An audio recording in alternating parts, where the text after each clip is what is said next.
Bonjour à toutes et à tous. Dans les dernières vidéos, on avait parlé de primitives et d'équations différentielles, on avait fait le cours là-dessus, ainsi que quelques exercices d'application. Il est temps de passer à des exercices d'approfondissement et de synthèse. Et on va commencer par une méthode qui s'appelle la variation de la constante. Alors si vous avez suivi la dernière vidéo, je vous ai précisé, cette méthode elle est évidemment pas au programme de lycée, vous la verrez peut-être l'an prochain, et elle permet de trouver des solutions particulières.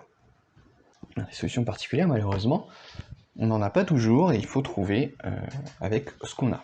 Voici une méthode. Alors, ce que je vous propose, c'est évidemment de mettre cette vidéo sur pause, de regarder cet exercice, de le chercher, c'est comme ça que ça fonctionne. Et une fois que c'est fait, vous pouvez passer à la correction qui arrive maintenant. Alors allons-y. Je veux donc résoudre cette équation différentielle. On sait très bien comment ça fonctionne. C'est du type y' avec du AY et une fonction. On sait bien qu'il va falloir trouver d'une part les solutions de l'équation homogène et d'autre part trouver une solution particulière. Alors on va commencer par s'occuper de l'équation homogène. Et donc, l'équation homogène c'est y' égale 0. Je vais me l'arranger si et seulement si y' égale moins y.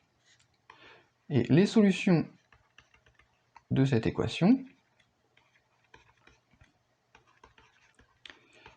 eh bien, ce sont les fonctions, sans S bien sûr, ce sont les fonctions qui à x associent c exponentielle de moins x, où c est un réel quelconque. Peu importe le réel c, cette fonction est solution et il n'y en a pas d'autre. Bon, ça c'est fait. Passons au gros morceau. Donc on rappelle, on veut résoudre cette équation, et ce qu'on va faire, c'était que on avait vu que les solutions homogènes, on va l'appeler f, h pour f homogène, eh bien c'était c exponentielle de moins x. Eh bien ce qu'on va faire, c'est qu'on va chercher une fonction solution de e de la forme, non pas c un réel, mais c une fonction, c de x, comme vous l'avez ici. Je vais chercher une fonction f de f qui à x associe c de x exponentielle de moins x. Et la donnée importante ici, c'est que f est une solution, puisque je vais chercher une solution particulière en fait. Il va falloir trouver c de x. Alors, allons-y étape par étape. Déjà, justifions que f est dérivable. Ça c'est simple, puisque c, on a dit que moi je cherche une fonction qui soit dérivable. Et l'exponentielle, c'est aussi dérivable. Donc f est dérivable comme produit de fonctions dérivables.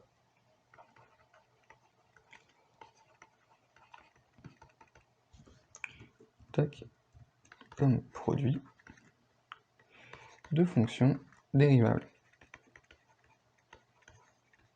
Alors sur grand R bien sûr. Et bien je vais la dériver si elle est dérivable. Alors, c'est toujours la même chose. Quand on demande de montrer que c'est dérivable, c'est pour dériver après.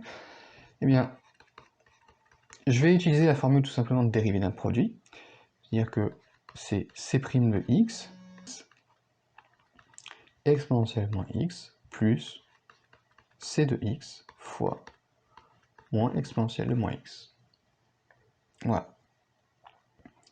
Alors je peux me l'arranger. Alors je vais pas factoriser ici.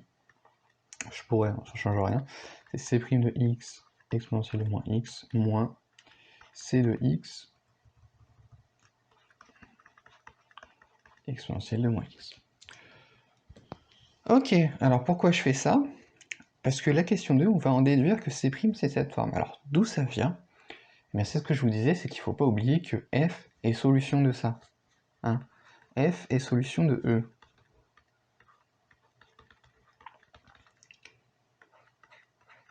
Ça veut dire que pour tout réel x, eh bien,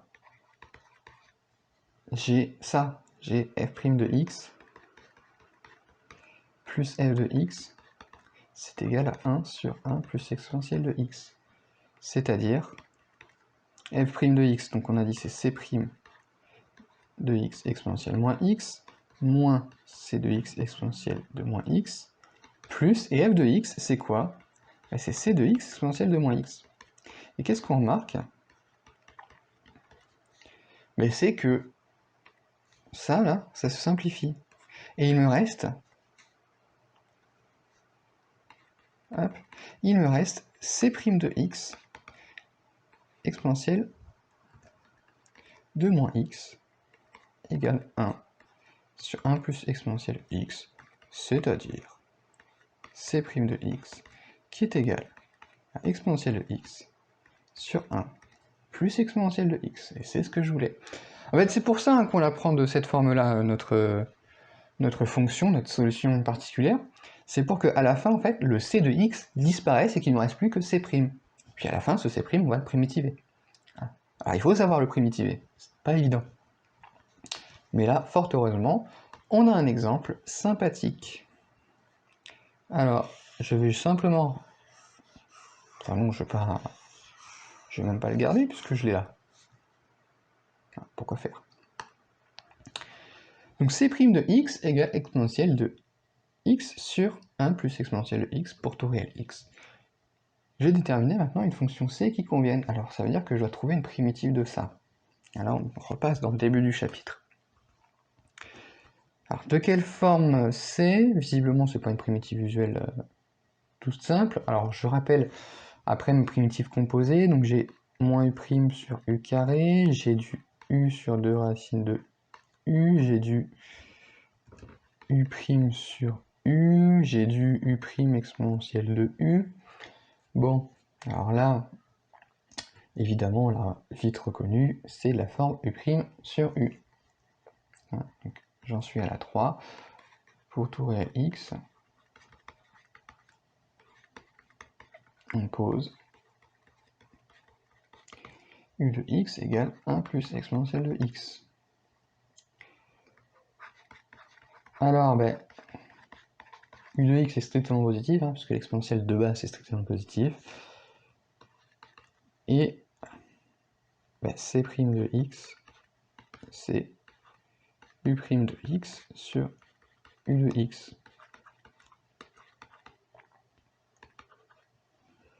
Alors, une primitive de c', bon, bah, c'est c. Une fonction qui convienne est donc la fonction qui à x associe bien, une primitive de u' sur u, on se rappelle que c'est ln de u, c'est-à-dire ln de 1 plus exponentielle de x. Et voilà, donc j'ai trouvé un c. Hein, le c de x, ce serait ln de 1 plus exponentielle de x. On va vérifier que ça marche quand même, puisque pour le moment on s'est dit on va la chercher de cette forme, on va trouver une fonction qui a l'air de convenir. On n'a jamais fait dans le sens inverse. Est-ce que si je prends ce c de x là, est-ce que ça marche? Donc on va regarder. Pour tout réel x, posons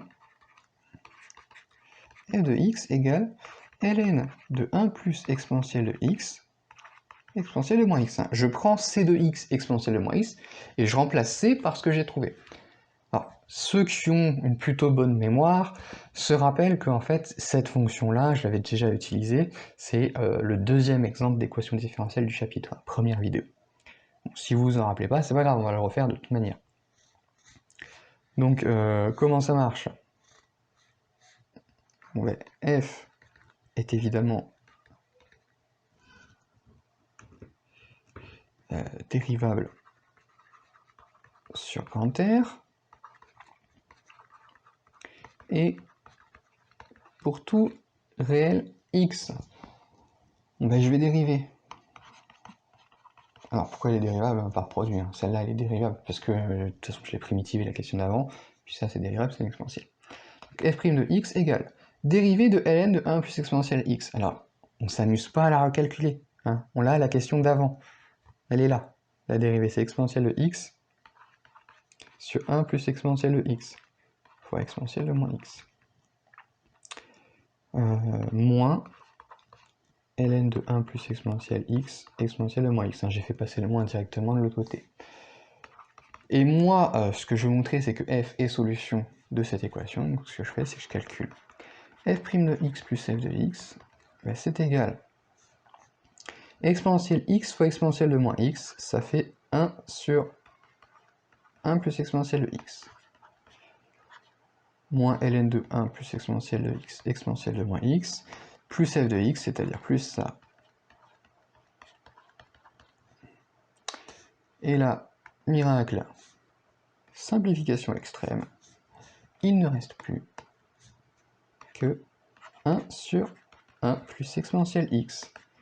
F est bien solution de E. Et voilà, j'ai trouvé une solution particulière.